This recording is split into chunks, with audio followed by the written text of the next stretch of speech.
Come on, don't put me in the damn picture.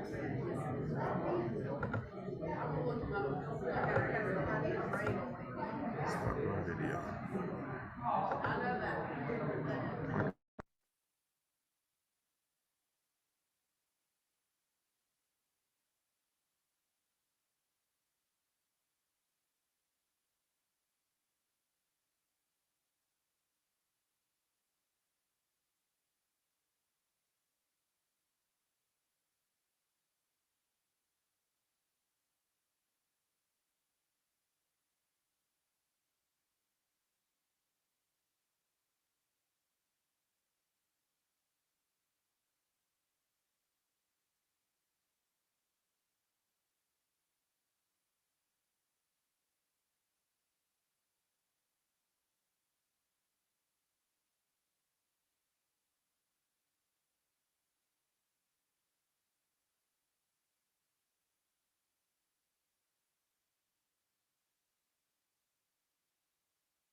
check 1 2.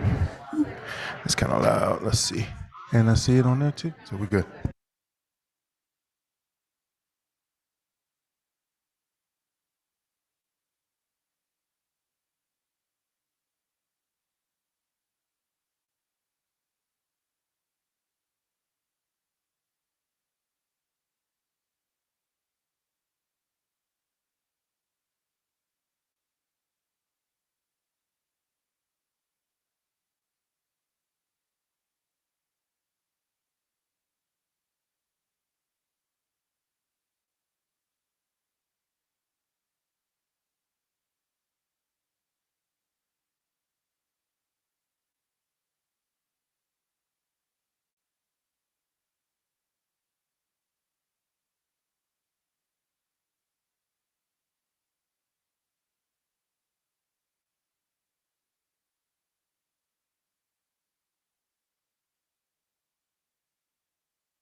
want to start early.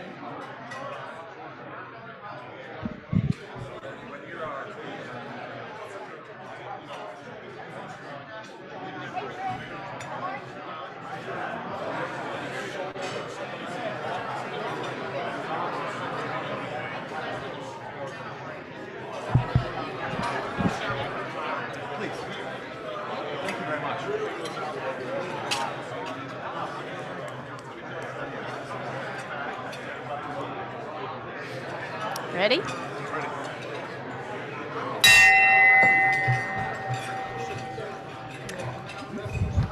Welcome to the Rotary Club of Savannah's April 25th, 2022 meeting. Our song today will be up on the video with God Bless America.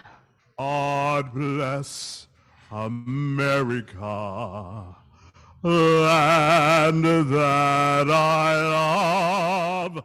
Stand beside her and guide her through the night with the light from above. From the mountains to the prairies, to the oceans wide with foam. God bless America, my home, sweet home. God bless America, my home, sweet home. Please join me in the Pledge of Allegiance. I pledge allegiance to the flag of the United States of America and to the republic for which it stands, one nation, under God, indivisible, with liberty and justice for all. I'd now like to have Ryan Dew give our invocation.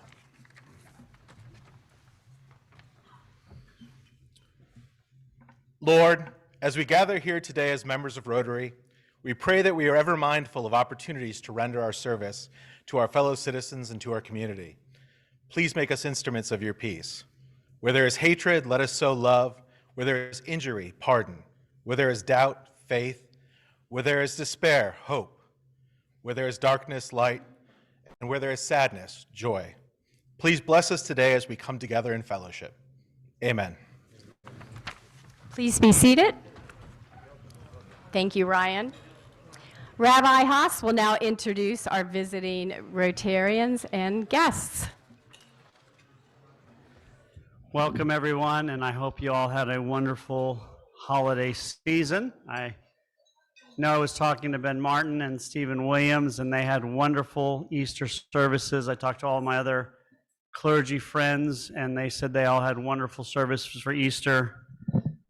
Notice that only 20% of all you went to services for Easter, by the way, which was a little bit of a trauma. I want you to know that the Jewish world is much more different than all of you, because for Passover, 100% of the Jewish Rotarians skip services. So I think you have to understand how united we are compared to you. So please step it up and either all go or all skip. Make up your mind. It's very confusing. And I also want to tell you how amazing it is to be part of this group. We have so many different traditions. We just had Passover. We have a tradition of eating bitter herbs, salt water. And we have one tradition that I think is really quite unique, and I'm going to share it with you because I don't think there's a precedent for it in any other religion. During the Passover Seder, we have a moment where we open the door for Elijah the prophet. Elijah was a prophet in a book called the Bible. Some of you may have heard of it. And we open it, and this is the tradition that is so different than anything else. And we believe that Elijah goes to every single Jewish home in the world on one night. Unlike any other religion, nobody else could ever create such an interesting tradition. So I want to give a kudos to Judaism for being so original in having that tradition. For those of you who are not very understanding of your own religion, that was a joke. During Christmas, they have something called Santa Claus. If your rabbi is explaining this to you, please see your priest or minister right now. As for those who are visiting, we're so thrilled to have two people who are here for a conference and stepped on in. So Emily Roberts, who's from Quincy, Illinois, is president of her Rotary. So thrilled to have you. And Kristen Jones from Elyria, Ohio. So we're so thrilled. Welcome. I hope you guys have a good conference, and please see us anytime you're in the area. Thank you.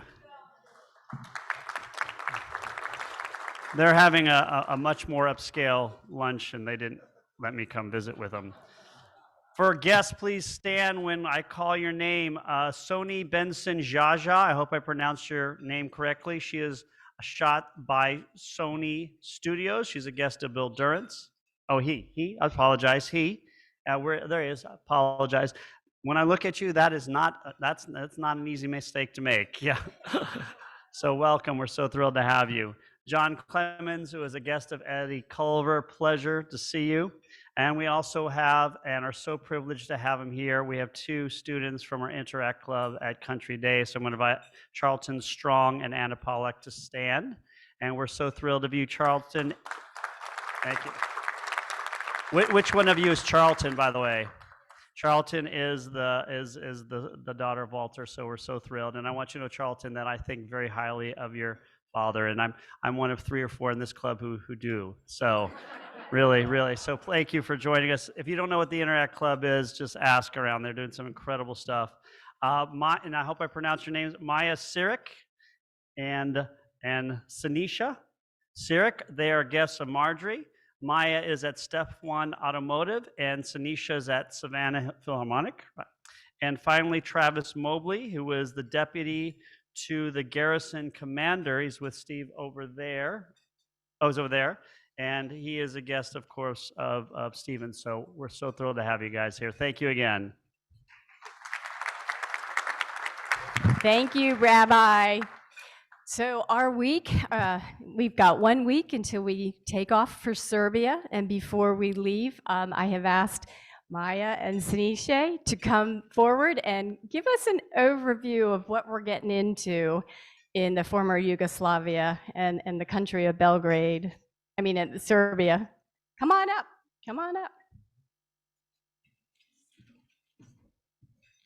And JP, if you want to start rolling that video, that would be great.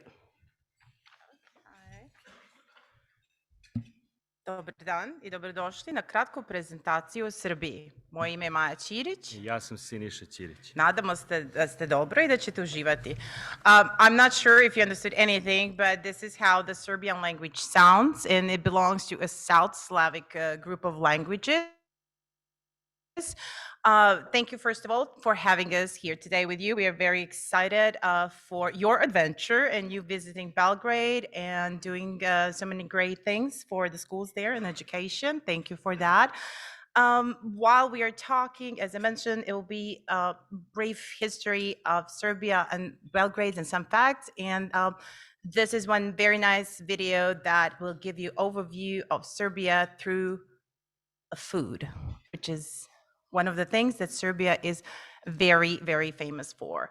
Anyway, Serbia is a country on the Balkan Peninsula, the heart of the Europe, with incredibly rich heritage and culture. It is continuously inhabited since the Paleolithic age. Territory of modern Serbia was place of birth of 17 Roman emperors. The most famous, Constantine the Great, was born in today's city of Niš.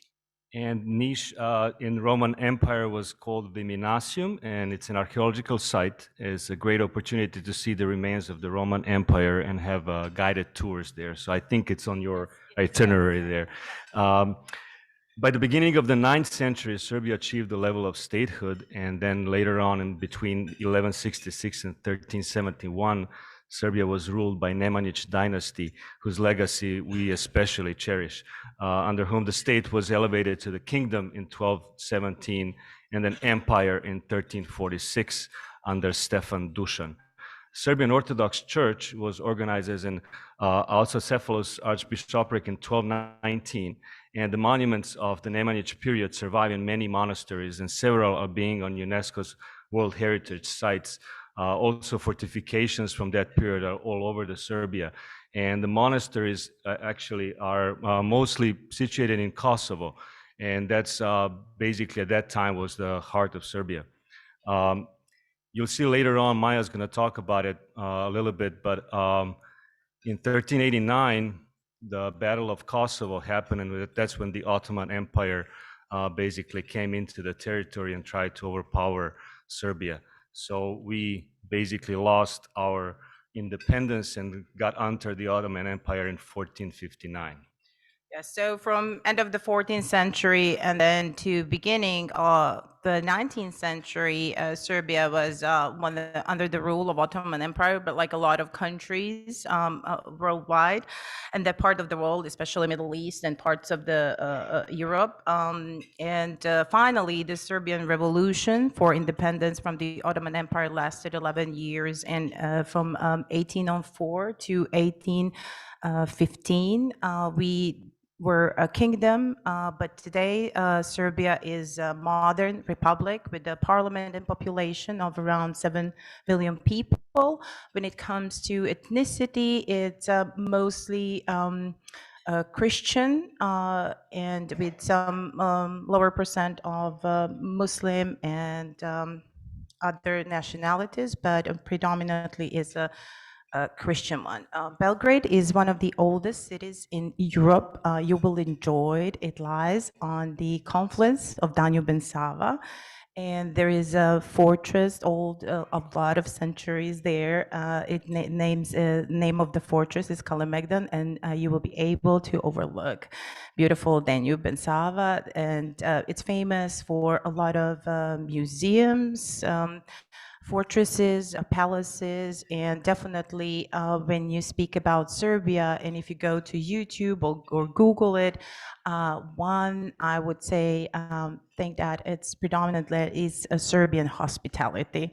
That's our key secret, beside food and being a little bit laid back. So it's, yeah, that I think you will definitely enjoy that. And few famous Serbs that you probably know. I mean, you gotta probably know a little bit of Serbia through sports, because we are a really great sport nation. We have a great basketball team, great volleyball, great water polo, all the sports you can imagine. Of course, I think the most famous right now, the ambassador of Serbia, is Novak Djokovic, who is a world tennis #1. And of course, through science, Nikola Tesla was one of the most famous Serbians of all time. And I think the tour to the museum is also on the itinerary. So there's a lot of things that I think you don't really connect with Serbia at first, but you know, it's kind of buried in the history books, and it's kind of nice task for all to look Serbia before this great trip. And we're really thankful that you're doing this. Yes, and then I know we took more than 3 minutes, but I have to say you need to try rakia. Rakia, it's that, yes, that's a traditional brandy made usually from plum, but it's very pure and it's great. And we often think that we survived all the centuries of everything that have happened thanks to that magic potion, you know. So definitely. And then you need to play kolo. It's a traditional kolo. It's a traditional Serbian round dance. Can I take your notes over? Oh, yeah. Yes. Okay, very good. And then one last thing, most last name, they end with ich. So our name is not Sirik, it's originally Chiric, but yeah, so probably 90% of last names is like that. So how do you say thank you in Havala? Havala. Perfect. How do you say, how much does it cost? Koliko to košta? With a smile. With a smile.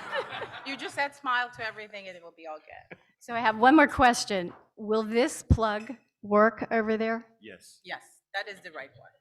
Literally, we're still packing, getting ready. You guys, thank you so much for giving this presentation. They've been a huge help. They've been a huge help. We met last week and they were telling us where to go, what to buy, what food to eat. So apparently they have really good barbecue. So yes. So thank you, Maya and Sanisha, for being there. By the way, Sanisha and Roger Moss on May 9th, we're going to go live from Serbia on Zoom, and past President Ted Kleisner is going to help run the meeting here and ring the bell. But we're going to be doing both national anthems on May 9th. So thank you. Thank you very much. All right, I'd now like to invite Kef Wilson and you guys up to the podium to talk about the Interact.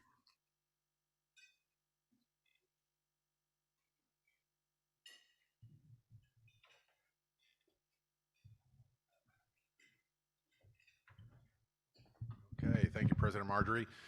As some of you may recall, in the fall of 2020, thanks to the initiative of Captain Lux and Ted Kleisner, the club partnered with Savannah Country Day School to create what's called an Interact Club, which is a service-based organization that's done through the Rotary.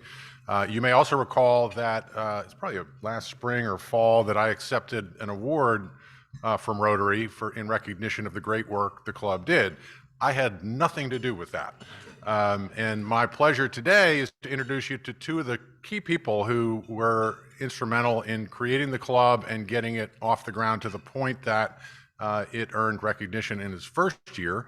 And they're going to tell you about what's been going on lately and what they have planned ahead.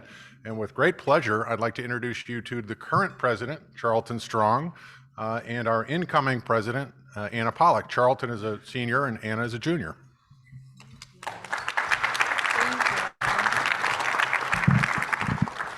Hi, my name is Charlton Strong, and I'm the current president of the Country Day Interact Club. I would like to thank Ted Kleisner, Captain Lux Lakshman, Mary Holmes Chick, and Marjorie Young for helping us start this club and mentoring us along the way. In our first year, we had 31 students join, and we completed 3 projects. Our partnerships included a clothing donation with Woody Strickland, PAC and Second Harvest, the Amasis House, and the National Guard. A food drive with Savannah Feed the Hungry, and beautification of the little school playground at Country Day. This year, we have grown to over 40 students and completed 2 service projects. We partner with you all, the Rotary Club, Wormslow, Isle of Hope Marina, and the Savannah Tree Foundation. There, we sold artwork made by interactors and helped raise over $500 to contribute to the live oak tree replacement at Wormslow. Our second project was led by our new president, Anna Pollock, who I know will lead the interactors next year very successfully through their 3rd year. Interact has taught me the value of service above self, and I'll carry these lessons throughout my next steps. I just wanted to thank you all so much for all you've done and the endless support. So thank you.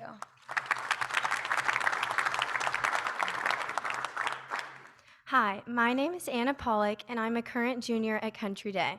This past year, I have led Interact's partnership with Union Mission and helped spread awareness about homelessness in Savannah.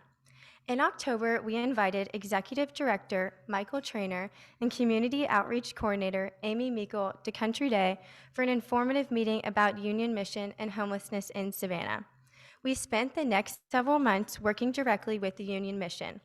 First, we helped them landscape and paint a fence at their Phoenix house, as well as organize their warehouse to help them prepare for their Thanksgiving and Christmas dinners.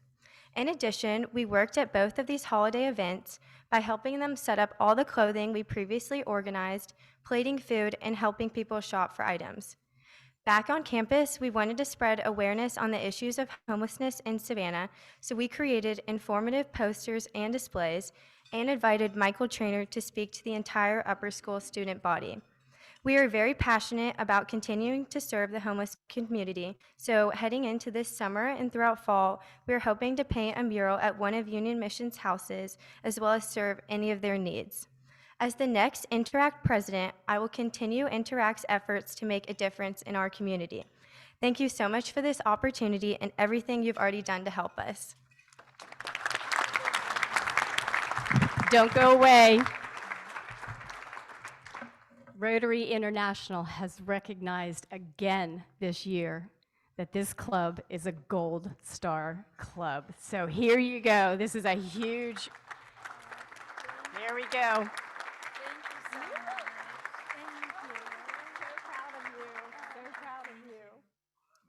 Very good. That's a huge honor. So Thank you all so much. absolutely. Where are you heading off to college? I'm going to Georgia. You are? University of Georgia. Yes, go dogs. Awesome. I can't wait. Yes. Awesome. And we look forward to having you Yes, working ma'am. with Thank you. you. Absolutely. Yes. Keep up the good work. Thank you for inviting Absolutely. us. Thank you. Absolutely. Good job.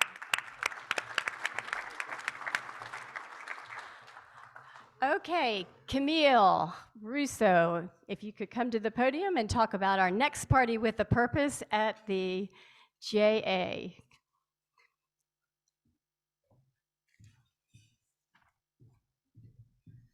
Thank you, President Marjorie.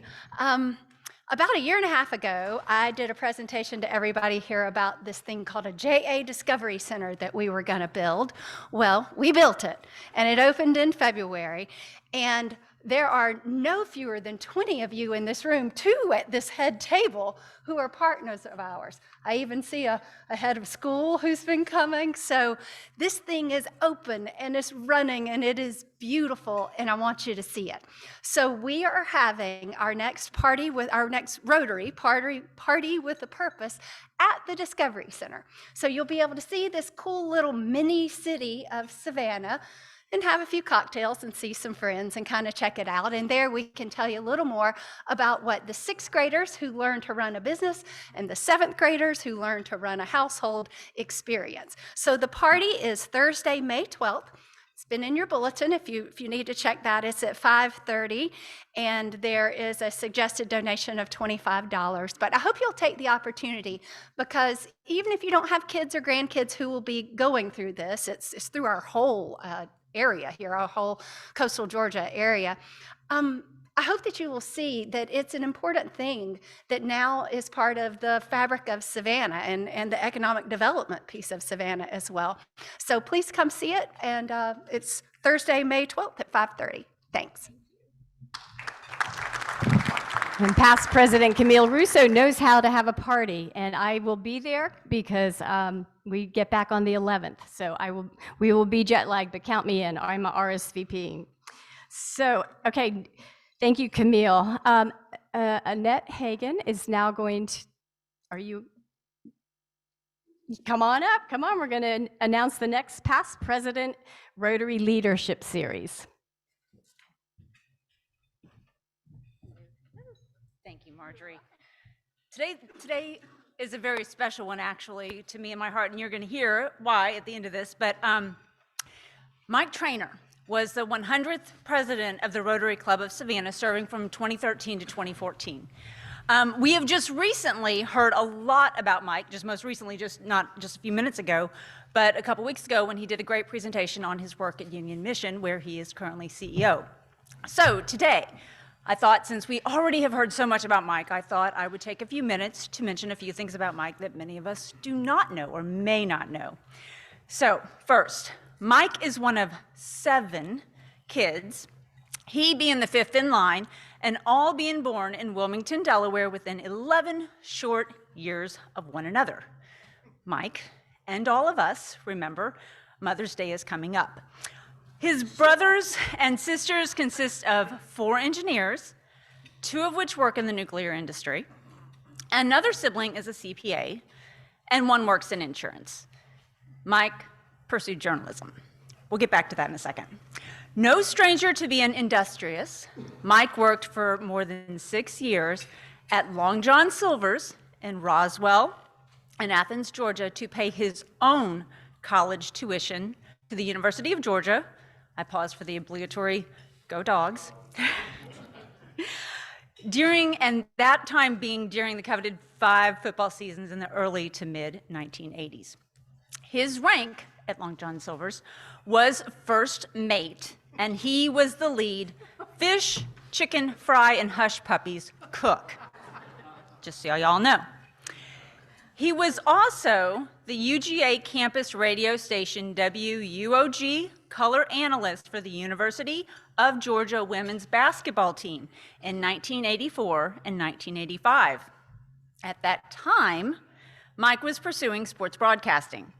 However, as fate would have it, he changed his mind and went along another path in journalism, publications management.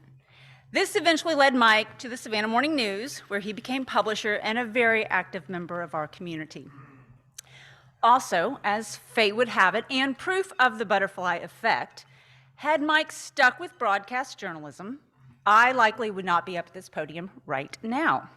For during his tenure as publisher at the SMN, Mike hired me as general manager of the Savannah magazine in 2011 and then went on to promote me to publisher, so thank you very much. So here I am now with the privilege to introduce the video showcasing even more about Mike Traynor, the 100th president of the Rotary Club of Savannah.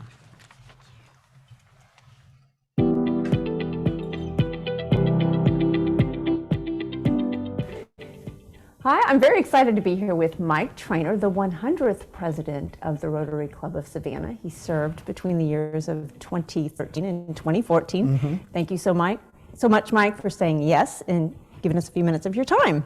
Yeah, glad to be here. Great. So Rotary's motto is service above self. What is your favorite charity and why? Well, there's a lot of charities I love in Savannah, but right now my favorite charity is Union Mission. I serve as the CEO, and we help people find stable housing, and we're making a big difference in the community. So very excited about leading Union Mission, and right now that's my favorite charity. Great project, great organization. So that's the connection to Rotary's motto. What's your personal motto that you sort of lead your life by? Well, I believe credibility and integrity are the most important things that we have. And without that, I don't believe we really have anything, because that's what makes a difference in everything you do. And if you have credibility and integrity, you can do great things. Very true, very true. What do you think one of the most serious issues facing our community in the next 10 years is? Well, I think this is the same issue that's affecting every community, which is how do we come together? How do we solve problems and find the solutions that we need for our community to make it prosper and to bring everybody along? And so I think that's the most important thing. And so talking to each other rather than talking at each other, not living in tribes, which we tend to do because of social media, and we have friends that are our friends on social media because they really kind of talk the way we do. And so if we can come together as a community and do great things by talking to folks with them rather than at them, then I think we can make a big difference. Wonderful. To get a little bit more personal, what's maybe one thing that you are most excited about? Well, I'm excited about a lot of things, but we're doing so many good things across the community. I'm excited about all the things that we're doing at Union Mission. We're building a new housing program for unaccompanied women, and that's going to make a big difference because there is no program like this along the I-95 corridor from Florida to South Carolina, which is kind of hard to believe, but now we're going to serve that community, and I know it's going to make a big difference for everybody that needs our assistance. I know that's something that you feel very passionate about, and we've been working very hard toward that. Yep, look forward to opening in mid-May. Yeah. Oh, how exciting. Yep. Coming up. So what is one thing that you are most proud of during your tenure as president of the Rotary Club of Savannah? Well, I'm proud of a lot of things. The centennial, to be the president of the Rotary Club of Savannah, a great organization in our community. We were able to build a playground in Forsyth Park that stands today as a great opportunity for kids with disabilities to have a place to play. I mean, you literally can, put a wheelchair on this playground and on the play set. So I think that's just an amazing difference that we made for the community that's going to last. It's going to be a legacy for a long time. And I'm very proud of the Rotary Club for raising over $300,000 to make that happen. And all the people that were involved, including Swan Seiler and Holden Hayes. And it was just a great experience, something I'll never forget. And I was just so proud to lead the club at that time. True, it was a phenomenal effort. Well, thank you so much, Mike. We really appreciate your time. Thanks for chatting with us. Thank you. And Mike Traynor, we want to thank you for your continued leadership. Please rise and congratulate Mike and thank him for his service above self to Rotary. Thank you very much.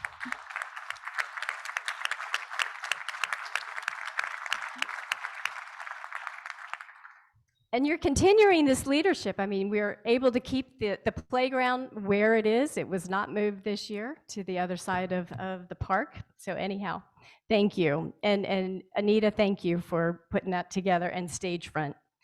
Okay, I'd now like to have Rick Monroe come to the podium to introduce our new member, Joe Marinelli. Well, you know, in light of the credit program, I took Joe's, what he gave me to read to you. It started out with, I was born in a hospital to be near my mother, but I cut out from there on through, and I was walking through Walmart to get inspired about what to say, and I found something that reminded me of Joe. Head & Shoulders shampoo. And, you know, in 2007, I had the privilege of being on a small committee. This is going somewhere. She looked at her like, he must be crazy. I had the privilege of being on a small committee that interviewed people to come to Savannah to be the president of the Convention and Visitors Bureau, it was called at the time. And we interviewed a bunch of people, and as soon as Joe Marinelli crossed our radar, he was head and shoulders. No doubt about it. He's got to be the one that we get here, whatever it takes. Bill Hubbard would agree. And Joe's record since that time has proven that to be certainly correct. In a figurative sense, Joe's job with the Visit Savannah, now changed the name, is to stock the pond with fish, to provide area businesses with opportunities to catch customers. And so with Chamber's 2,000 plus members should be grateful to Joe and Visit Savannah, and also a Chamber for the help that they provide our businesses. Joe's nearly 4 decades of experience have forged his rare skill set that benefits our city. He serves on several boards, a lot of boards, and he's earned statewide and national recognition. But what really matters is Joe loves his wife, Renee. He loves his son, Alex. And he loves this city. And he has a heart that overflows with a desire to serve. He's a natural fit for an organization whose motto is service above self. For Joe Marinelli, that's not a motto, it's an adjective phrase that perfectly describes his life. Joe, when you look out over this crowd, I know you know this, you see Savannah, some of Savannah's finest people. With your induction today, the quality of this already fine group has been positively enhanced. And so it is my honor, fellow Rotarians, and yours, to welcome our newest Rotarian, Joe Marinelli. Come on up, Joe. Come on up. We promised you didn't need to say anything or do a dance. No. So go ahead and wear this. You'll wear this badge for 6 months. We please ask that you join a committee. You welcome other Rotarians coming in every week, and we are very grateful that you have joined the club. Please stand and welcome Joe Marinelli.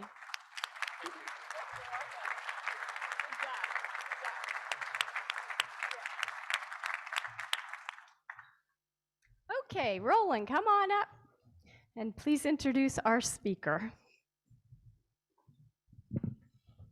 Madam President and fellow Rotarians, it is my pleasure to introduce our guest speaker, Dr. Jean Rollins Sumner, Dean of the Mercer Medical School of Medicine.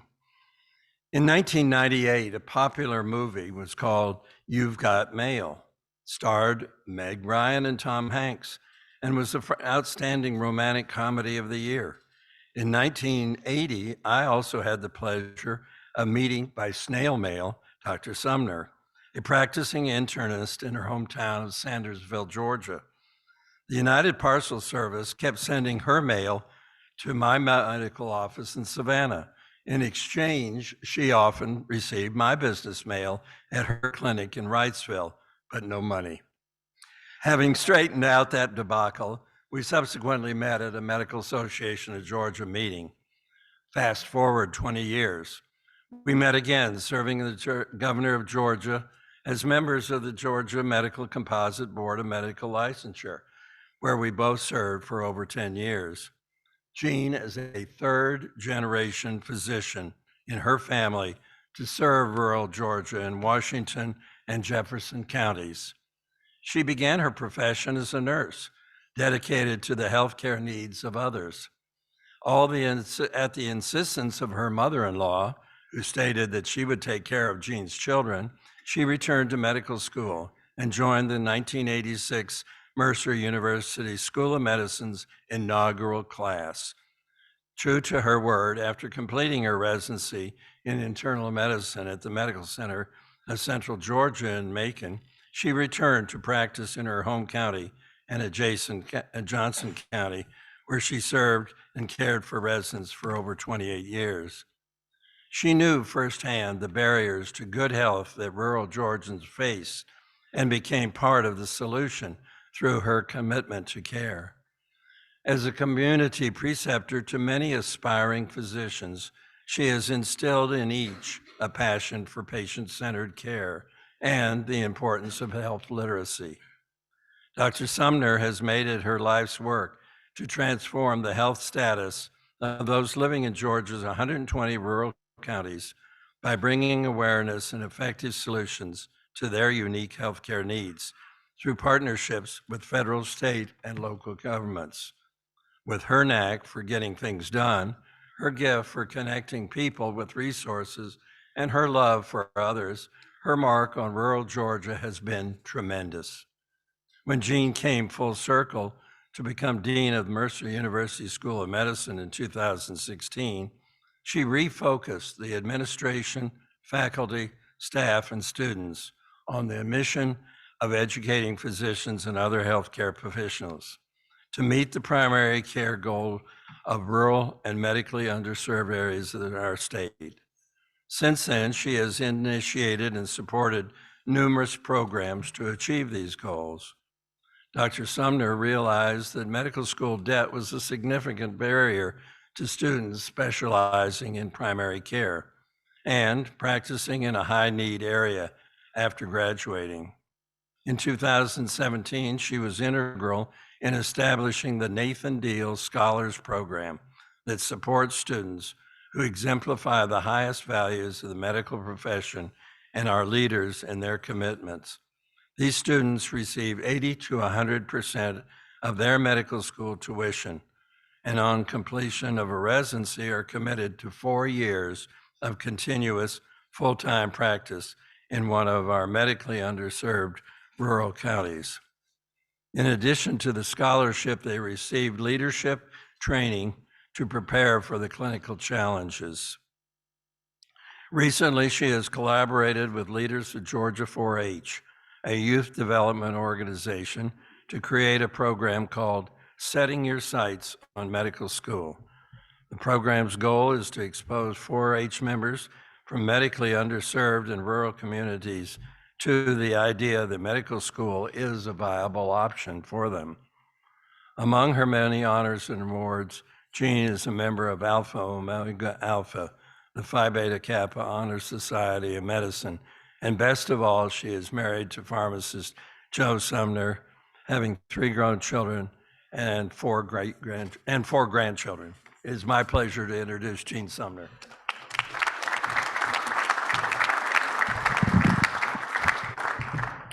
Thank you, Roland. I was hoping that some of that mail had checks because practicing in Wrightsville was a little different story than a pulmonologist in Savannah, but we did become fast friends. That's Jesse Mercer. I don't know if any of you are Mercer grads, but one thing you may know is the Savannah port had a lot to do with Mercer University. There was a captain named Captain Simmons who was a Jewish ship captain who was imported fine Irish whiskey. And he married a woman from Wilkes County, Georgia, and then he died. And the lady from Wilkes County married Jesse Mercer. Then she passed away. And so the Jewish ship captain's money went to establish Mercer University. And Jesse Mercer took credit for it, but Rabbi, I want to give you a piece of trivia there. It's a pleasure to be here. I'm always a little surprised when I come to Savannah and when I talk to people from Savannah, they often don't realize that you have a 4-year medical school here in Savannah. Mercer has been around. They're the second longest open university in the state of Georgia. University of Georgia closed during the Civil War. Mercer stayed open. So we stayed open longer than UGA. Great school, though. I have a husband that went there. But Well, the medical school was commissioned almost by the state of Georgia to address the needs of rural and underserved Georgia. We started in 1982 in the first class, and I was in it, graduated in 1986. We started clinical rotations in Savannah in 84, and then opened a clinical campus, a third and fourth year campus at Memorial in 96, and then a full 4-year campus in 2008. So this last week, we dedicated our building in Columbus, which is a 4-year campus in Columbus. So I have about 52,000 miles on my new car, and I drive back and forth along that arc all the time. But we are very committed to changing this state for the better. Those are the buildings in the Macon building. The Savannah building is absolutely beautiful. It's on the campus of Memorial. If you hadn't seen it, I encourage you to. It's a state-of-the-art research facility. I think they photoshopped the picture of the Macon building, but this is our new building on the banks of the Chattahoochee. We're on a bluff overlooking the Chattahoochee, and it is, this building won Building of the Year by the Georgia Contractors Association, and we just dedicated it on Friday. Savannah campus, though, is a full medical school. We have 240 medical students here. We have 240 in Macon, and we will soon have 240 in Columbus. We have a full faculty here, a full staff. We have a state-of-the-art simulation lab. We have shared leadership. Though we have 3 campuses, we are one school. So some of the leaders are here, some are in Macon, some are in Columbus. I'm the dean over all of those guys, but we talk almost every day, sometimes more than that, more times than once a day. We have a research focus here on cancer and other diseases. Last month, I recruited an epigeneticist. For those of you who don't know, is a person who studies aging and studies the DNA changes with aging. But we do a lot of cancer research at our labs. Our labs are world-class. I think they're second to none in the state. We dedicate a certain faculty to just research, and our students participate in that research. We have, at this week, the most outstanding electron microscope in the state of Georgia. That changes week to week, like all technology, but it's a great machine. We're also part of the Georgia Research Alliance. Mercer, Georgia State, Emory Medical College, and Morehouse are members of that. So any of our faculty can share any research equipment on any campus in that organization at any time. And we have complete library access.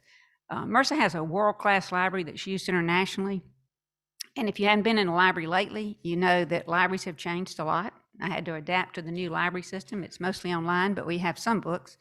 But you can get any periodical in a matter of minutes through our library. This is a picture of Bob Vasali. He just recently received he's a microbiologist. Dr. Vasali is a world-known microbiologist who just received a 400,000+ grant from NIH on studying a new medication for herpes viruses, and so he will do that. But this is our mission, and this is what drives us. This is a sacred part of what Mercer is. Mercer is a little different. We're a service organization that is committed to making a difference in this world. And so we live and breathe our mission. But it is to educate professionals, health professionals, physicians who are primary care or whatever care is needed in those areas for rural, underserved Georgia.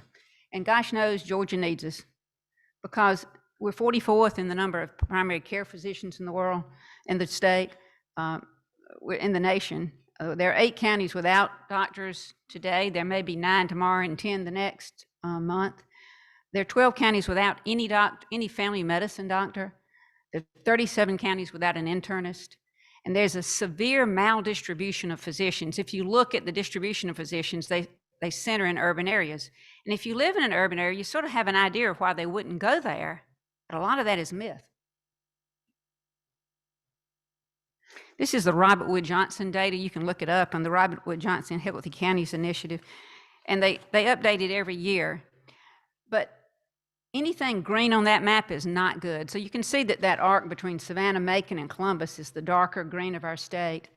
And much of that is because of the lack of any care or adequate care. There's a 20% higher death rate in a rural county than there is in an urban area. In 2010, the death rate in a rural county was 9% compared to 0 in an urban area. Over the last 11 years, that's gone up about 12%. And in urban areas, it's gone down. If you think about COVID and you think about the death rate from COVID, most of the death rate was driven from individuals in rural counties largely communities of color with no primary care. Georgia at one point during the pandemic had 6 rural counties in the top 20 counties in the nation, and those counties had no primary care. I'm sort of passionate, and Roland alluded to this about health literacy. The red on that is not good, and it reflects health literacy. That's not the ability to read and write. It's the ability to negotiate a healthcare system, understand what you should do to care for yourself, and you can see that rural Georgia is in trouble.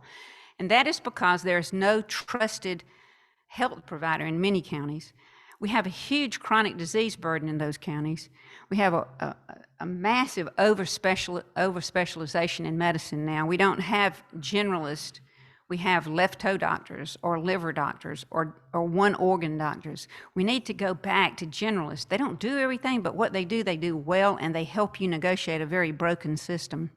I was in Washington a couple of weeks ago, and the head of the National Science Foundation stood up and started talking about vaccine hesitancy. And I was with all the deans in America, so I was on my best behavior. And he said, you know, these are just backward, right-leaning, ignorant, uneducated people in these rural areas that won't take that vaccine. And it was all I could do not to stand up and say, and also he said they were mostly Caucasian.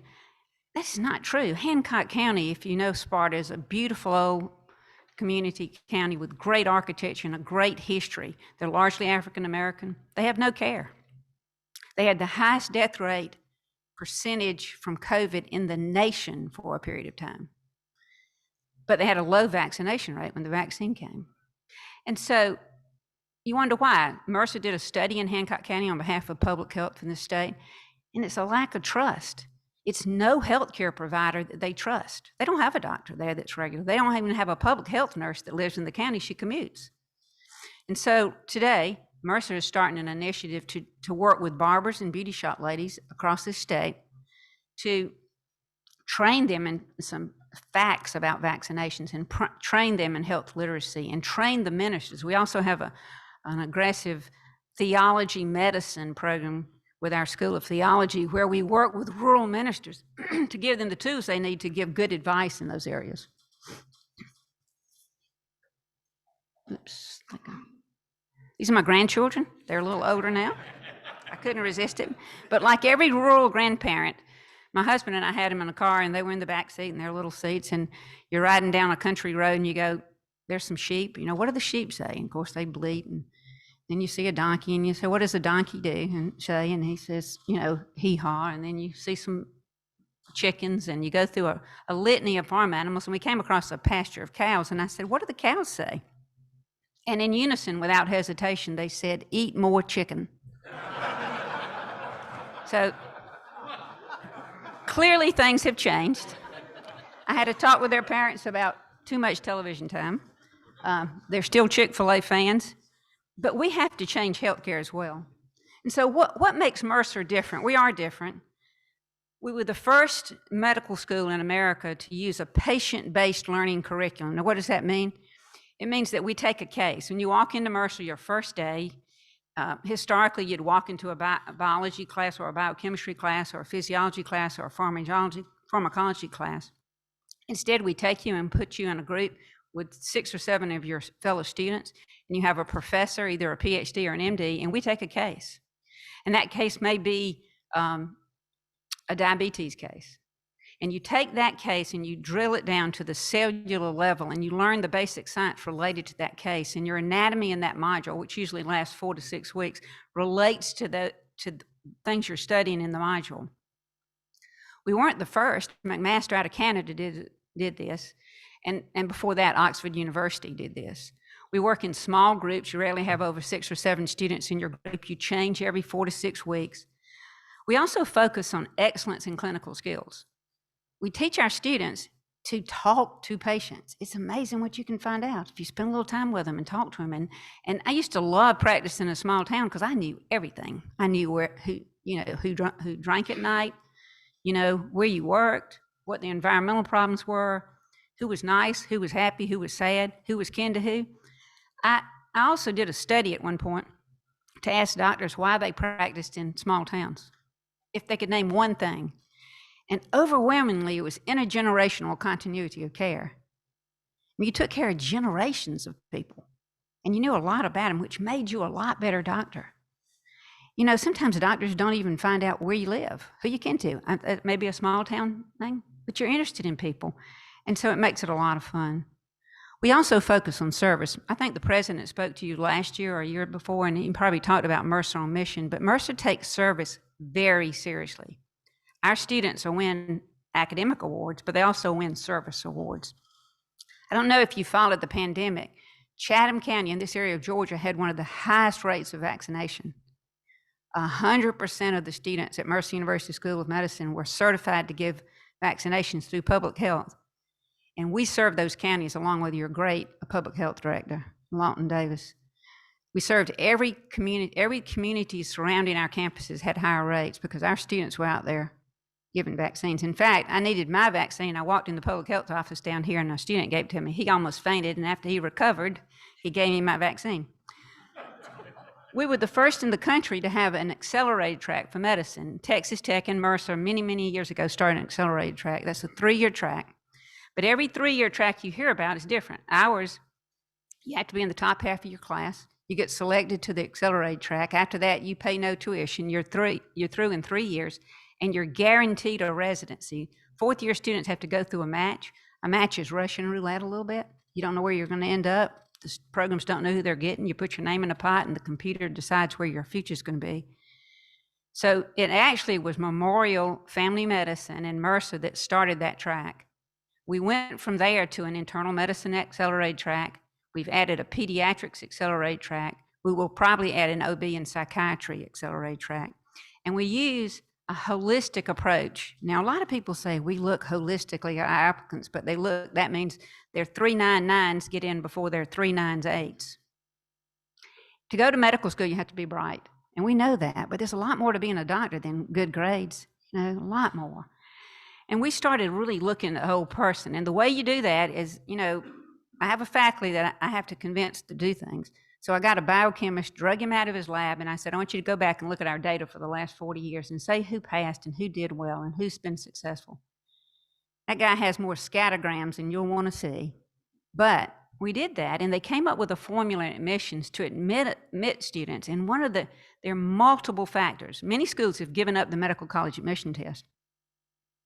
They did that because they said, well, it doesn't really predict anything. We use it as a point of data. We use grade point average. One of the characteristics that says you'll do well in medical school is you had a job in high school or a job in college, that you carried responsibility. We look at your service, and gosh knows, if you look at the CVs that come to medical school, I could not get in medical school today. Some of them you go, I don't know when you slept, the things they've done. That doesn't always mean they translate into being a good doctor. And so we look for that. And we send people around the world on mission trips as well. Sorry. All right, we only accept Georgians. That makes us a little different. And we seriously only accept Georgians. I get lots of not so kind letters from other states. But we really look at where you grew up and how committed you are to our state, because we're state funded. Mercer is state funded. You don't think about it. We're a Baptist university or a Baptist Heritage University that gets state funding to put students through school. And but we look at where you grew up. We also look at those who value service, as I mentioned, and we rank students by rurality. Now that sounds hard, but once we know you're qualified, if you're from Southeast Georgia, you stand a better chance of getting into Mercer than you are from Atlanta. The reason for that is mission compliance.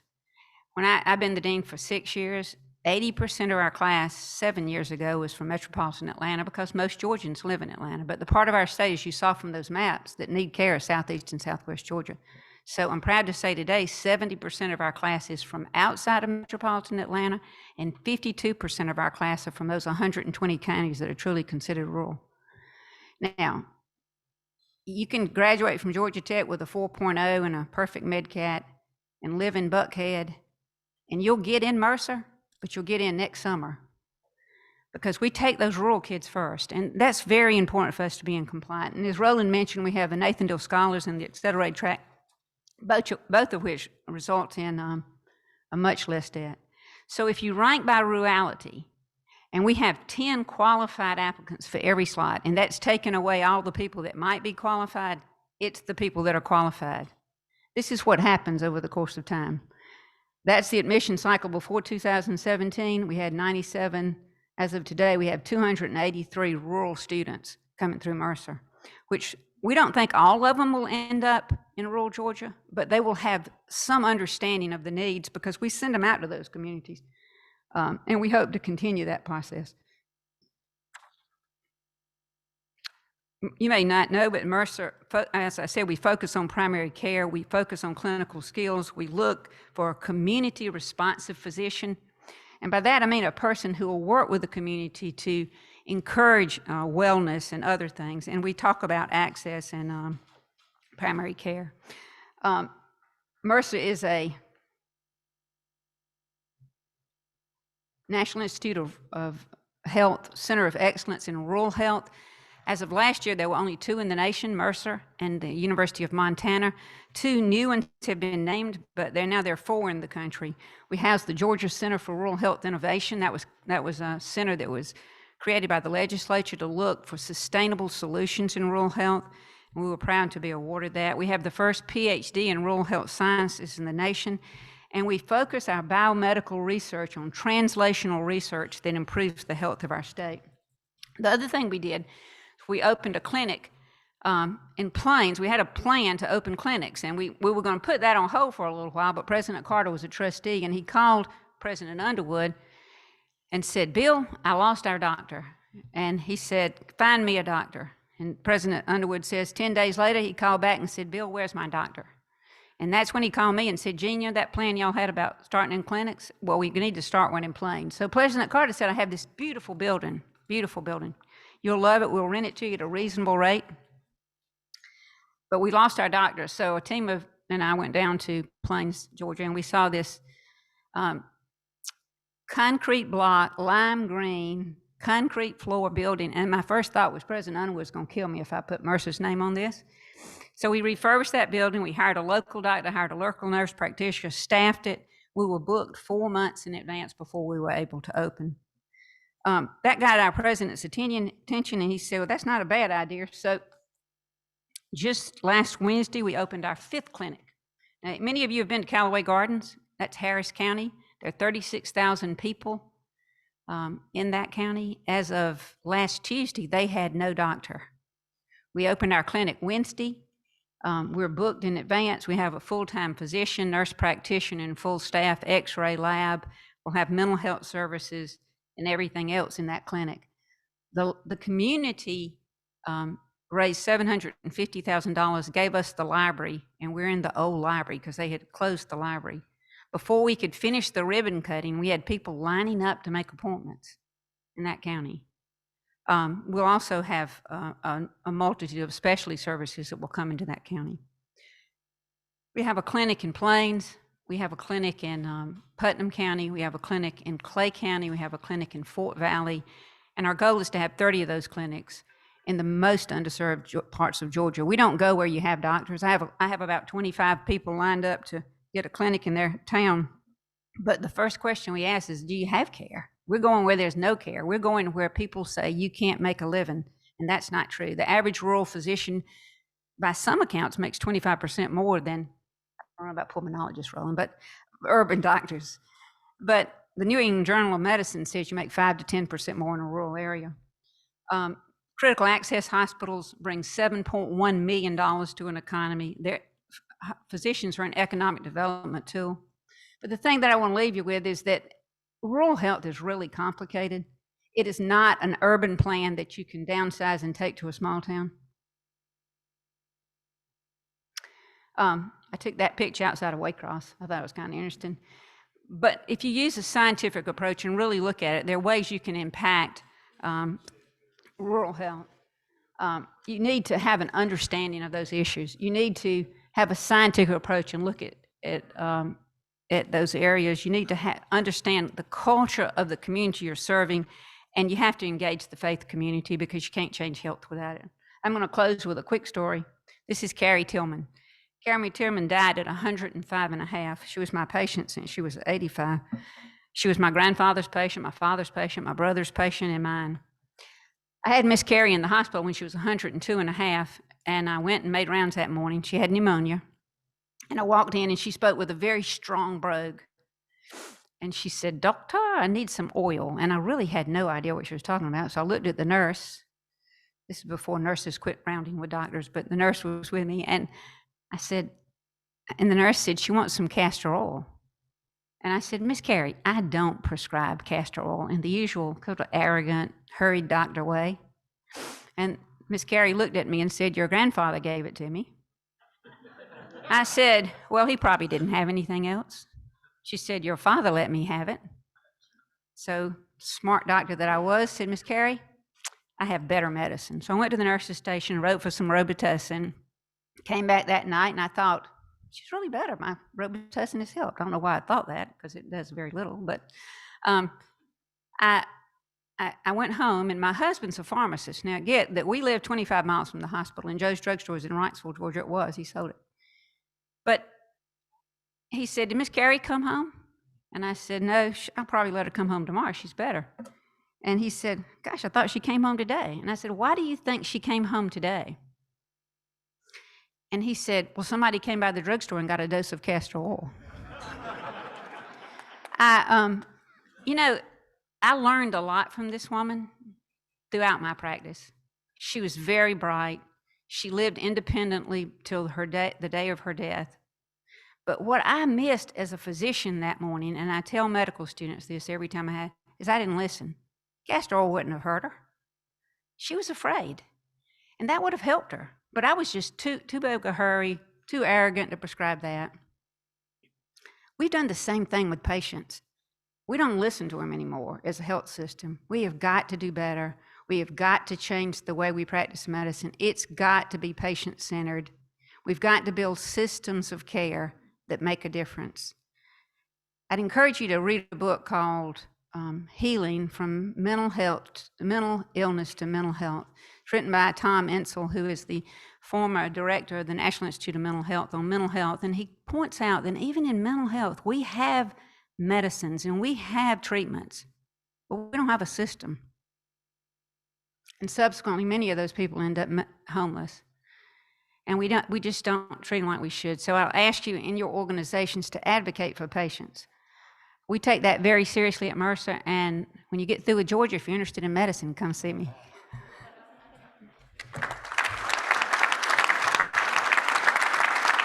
Thank you very much for making the trip down here and enlightening us to rural healthcare and the problems that we are looking to solve. Can I ask you to please pull a raffle ticket? All right. All right. So who has 7083? 7083.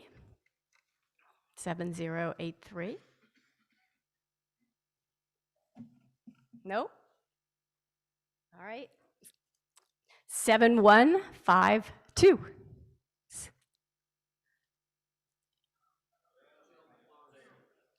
Very good, very good. Okay. All right, just a couple of announcements. The Savannah Philharmonic is launching their season right now, and they'll be performing in local neighborhoods and now, of course, at the traditional outlets. And parking is over. So, also on Thursday, past President Ted is speaking at the JEA for the Holocaust Remembrance Day, following the rededication of the JEA Holocaust Memorial. And did you know that I only have 9 more meetings left? And I want to thank the public image team, Elizabeth Penchek. She puts together these weekly Zoom pre-shows. Bill Durrance for taking all the photos and uploading them to social media. Zoe Rinker and Anita Hagen for starting our Instagram site and helping us with social media. JP and Clay for making sure all the AV works every week, and Carolyn for getting the information out to you every week. So there's some more information, but I'm going to adjourn the meeting and see you all next week.